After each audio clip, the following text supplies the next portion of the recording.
Кийинки күнү энем экөөбүз короодо бир жумуш кылып жүрдүк эле.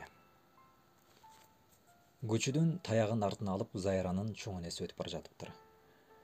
Иш илгери болсун келиним, байың келгенде биздикине бир келип кетсинчи. Жанагы менин жаман кызым мурда күнү жаанда сууга барып суук тийип калган окшойт, жөтөлүп эти ысып калыптыр, деди да кете берди. Макул жеңе, айтайын эрте келсе. Энем кайдыгер жооп берип, тезек чампалай берди. Атамдын бир кесиби жөнүндө айтпай кетиптирмин. Айылдагы келиндер аны тамырчы аки деп тергешет. Чындыгында эле атама келип, тамырын карматып, суу ич десе суу ичип, май ич десе май ичип жүргөндөрдү да көргөнмүн. Зайранын чоң энеси атамды чакырып жатканын себеби да ошол. Зайра ооруп жатат дегенди угарым менен энемди ары бери аластып туруп, алкан чоң энемдикин көздөй чуркадым. Шарт эле кирип барып Зайра экенин ал жайын билейин десем, бирок дарбазасына жеткенде тартына түштүм. Алардын каралай ити чолойгон куйругун эрвеңдетип мага шыйпаңдады. Мени жакшы таанычу эле. Кантип кирсем? Мурда кире берчү элем, эми эмнегедир уялам. Ары бери чебелендим. Кире албадым. Айлам кеткенде короого кирип терезеден карадым. Зайра бир нерсени тигип төшөктө жатыптыр. Мени селт карады да кубанычтуу жылмайды. Кандай деп башымды ийгедим. Ал эч нерсе эмес, жакында айыгам дегенсип жылмаюусу менен жооп берди. Артымды карасам, Зайранын чоң энеси келе жатыптыр. Жылт койдум. Үйгө келсем, энем дагы урушту. Каадатсынча мени өлүгүмдү да, тиригимди да кошо көргүсү келип калыптыр. Атаңдын жаңы куюшканы кайда? Калаага баргантат. Сарайдан куюшканды алып чыгып атты окудум. Үйдө атам менен Мырзабек Зөөкүр бабыраша отурушуптур. Экөө тең кызуу. Ой абышка, базарга барсаңар мына бул көрпөнү сатып, бир аш мушкөн мамиле чай, бир тоголок самын ала кел, эртең кир жууйм, деди энем. Ичип алып жүрбө акчаны. Мындан башка бир тыйындык эч нерсе жок. Мен кошо бара жаткан соң кам санабайлы кой. Мырзабек Зөөкүр күркүрөп атамды далга чапкылады. Согуш жылдары чай, самын, ширеңке, туз, керосин деген нерселер өтө каат болчу. Чайдын ордуна көбүнчө зардепти күйгүзө кууруп жиберип ичер элек. Баарынан да самын тапмак кымбат. Бир тоголок самын 30-40 жумуртканын баасына келет. Атамдар энем берген кичинекей көрпөчөнү дагы бир нерселерди куржунга салып, Пржевальскийге жол тартышты.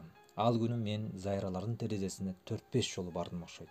Түн киргенде акыркы жолу деп дагы бир бардым. Бирок Зайралар шамын өчүрүп жатып алышыптыр. Эртеси кечке жуук атам менен Мырзабек келди. Экөө тең өлгөндөй мас. Тилдери булдурап, сөзгө келбейт. Экөө экимшөк картошкадай болуп күрпөтүп, ээр токумдарынан ооп жерге түштү. Жоңгой, өлсүн, экөө тең ушул жерде, катып, деп алкынды энем. Бирок мен атамды да, Мырзабек абамды да сүйрөп үйгө алып кирип, өтүктөрүн чечип жаткызып койдум. Сени шашпа, масың тараар, эртең менен эсиңе келерсиң, ошондо көрсөтөм сага базарлаганды. Энем кагынып силкинип эшикке чыгып кетти. Эртең менен бакылдашып, энем менен атам урушуп жатканын угбой кондум.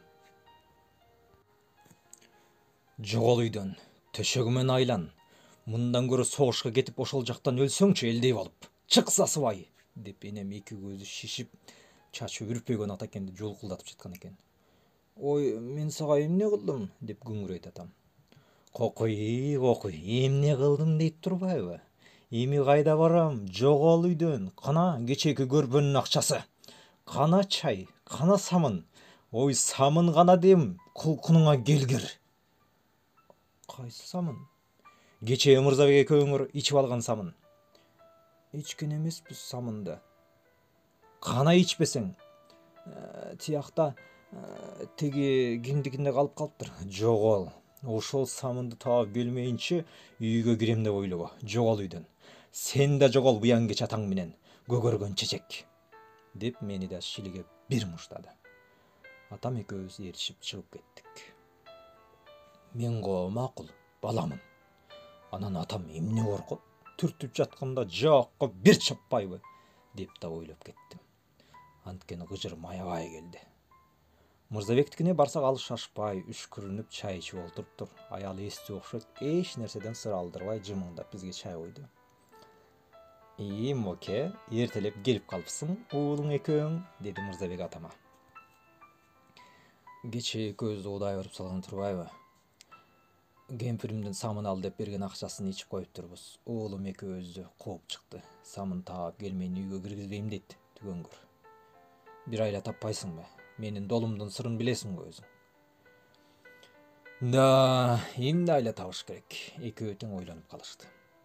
Самынды кайдан табасыңар? Эч кимде жок азыр. Табылса да өтө кымбат, деп шыңк этти Мырзабектин аялы. Аңгыча эшиктен кичирээк бала чуркап келди. Моке, сизди Зайранын чоң энеси келип кетсин дейт. Мен эмне кылат экен ал кемпир? Зайра ооруп жатат, дем салып берсин дейт.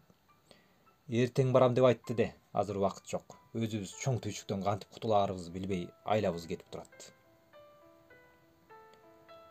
Ай токто моке, айла таптым. Мырзабек атамдын кулагына бир нерселерди шыбырады. Атам болсо жок жерден айла тапкандай башын ийкеп, азыр барам, деди келген балага. Бала чуркап кетти. Мен атамды ээрчип барайын дедим, бирок атакем бар, жанакы кабыландай жулунган көкжал энеңе самыныңды азыр алып келет, деп айтты, деди. Силер менен барам. Дем салганды көрө элексиңби? Бар үйгө, деп сикилдеп коюп кетип калды. Үйгө келсем, апам чырылдап киргизбей койду. Азыр алып келет самынды, десем да болбойт. Айла жок, короодо олтурдум.